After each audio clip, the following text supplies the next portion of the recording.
I'm sure Paul will figure it out quickly. He was a competitor, Rabbie said desperately. His whiskey was up against ours.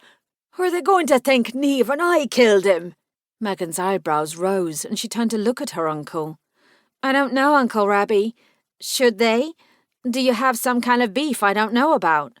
For a moment his expression wobbled, reminding Megan that although she'd been in Ireland for most of 5 years now, she still tended towards some very American expressions. It wasn't that the Irish didn't know what the phrase some kind of beef meant, it just wasn't common parlance in this part of the world. Then Rabbie said, I wouldn't, no.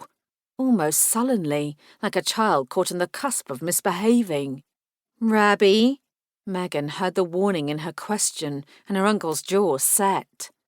There is no story with myself and himself, and I'd thank you not to poke and prod at me like it was one of your mysteries, the older man snapped. I'm only after getting a shock with this happening. Megan drew a breath, then exhaled it again, knowing a losing fight when she saw one. If it turned out to be important, she, or the guards, would ferret it out of Rabbie later. Chaos had erupted around them while she spoke with Rabbie, and it was probably a measure of Megan's exposure to unexpected dead bodies that she hadn't really noticed. Now, though, with Rabbie clamming up, she had a moment to take in the panicked situation surrounding her.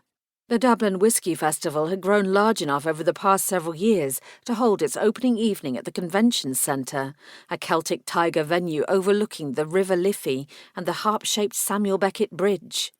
The organisers regarded opening night as a gala event, rolling out a red carpet and everything. Well, a gold one, technically, in keeping with the whisky theme. It snaked outside, in front of the CCD's tall angled glass windows, and across the broad convention centre ground floor, just in case the weather turned desperate. Its path led people to the escalators, sending them upstairs to a genuinely spectacular crystal and mirror-lined bar. Everyone, even Megan, who was mostly there because she had a limo licence and had driven all her friends over that evening, was dressed to the nines. The crush of people in tuxedos and evening gowns trying to reach the escalators looked peculiarly familiar, as did the huddled groups of people who had already given up on escaping and were either crying or staring with ghoulish fascination at Angus McConal's body lying next to the upended punch bowl. The sound was astonishing, a combination of hysterical sobs, angry shouts, and the buzz of urgent gossip. Megan frowned briefly at the gathering, trying to think of what was familiar about it, then choked on a laugh. It looked like a movie. This many well-dressed people panicking and running for the doors was straight out of a film scene. Megan, unable to help herself, moved to the glass-walled railings and looked down at the ground floor, searching for the actual real-life movie star among them. Niamh had worn red so she would stand out against the gold carpet, and it had worked perfectly. Everyone else in the building might have been in black and white compared to her vibrant brilliance. She had been called to stay on the gold carpet for photographers and was still there, now fending off reporters who smelled blood in the water. From above, she appeared poised, grieving, confused, comfortable, compliant, and confident all at once, even as people shouted questions at her and stuck their microphones or cameras in her face. Megan couldn't imagine how she'd cope with it on a normal day, never mind now, thrust into the middle of an unexpected crisis.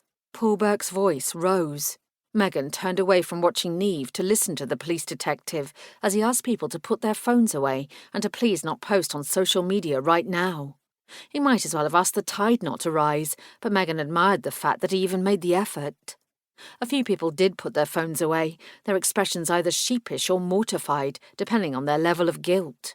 Most didn't, and one young woman pushed her way to the front of the crowd, circling Angus's body, and began talking into her phone.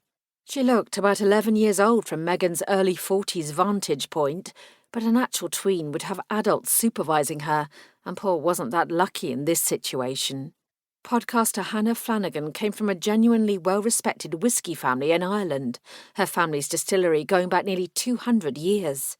She was 22, not 11, but she was baby-faced by nature and had wispy blonde hair and large blue eyes that played into her looking younger than she really was. Megan was surprised she'd gone into podcasting instead of acting, because she absolutely did not have a face meant for radio. She did have a voice meant for it, though, low and smoky with a bit of a purr to it, like 2 centuries of family whisky had distilled.